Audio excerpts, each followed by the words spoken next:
C'est simple. Quand je suis parti au Brésil, il y avait une copine à moi qui était dans l'Ayurveda. Tu sais, la médecine indienne. Alors l'Ayurveda, c'est très bien d'ailleurs pour soigner les gens ça. Tu ne dois pas manger ce légume avec ce fruit, il faut attendre 1 heure, il ne faut pas mélanger parce que Ça te fait des manches de machin. Mais c'est bien, tu vois. J'arrive au Brésil et puis là-bas il y a des grands restaurants populaires où les gens se servent un peu à volonté, tu vois. Et comme le soleil se lève très tôt, les ouvriers ils sont levés à 4h du mat. Et ils partent à 4h30 et à 5h30 ils sont sur les chantiers, tu vois. Et le meilleur moment de la journée d'un ouvrier, d'un homme modeste du peuple, c'est quand il va manger à midi.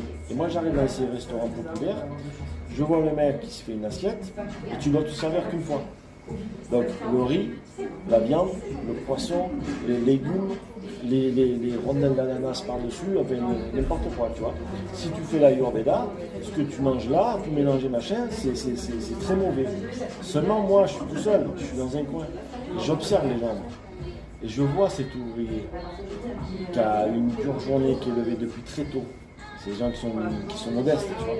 Et au moment où il voit arriver son assiette bien remplie de nourriture devant les yeux, ses yeux, Christian, ils brillent de bonheur.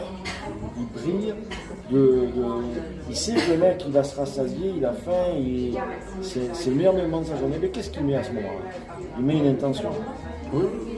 Parce que lui, il se dit, c'est le meilleur moment de ma journée, c'est là où je vais me régaler.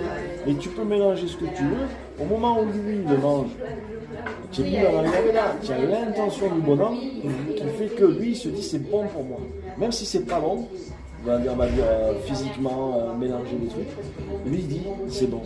Eh bien, quand toi, tu dis c'est bon, c'est bon. Tu vois? Et ça, c'est encore une autre dimension. Je te rejoins quand tu me dis manger en pleine conscience. C'est ça, manger en pleine conscience. C'est quand tu mets l'intention du cœur. Et ce mec-là, il a mis l'intention. Maintenant, tu prends la même assiette, on l'a fait voyager, je l'amène à une médecin ayurveda en France. Je dis voilà, si je mélange le poisson, la viande, les rondelles d'ananas, le machin, voilà, non, je ne peux pas manger ça avec ça parce que vous allez avoir des problèmes, des machins. Tout ce qui compte, c'est l'intention du cœur.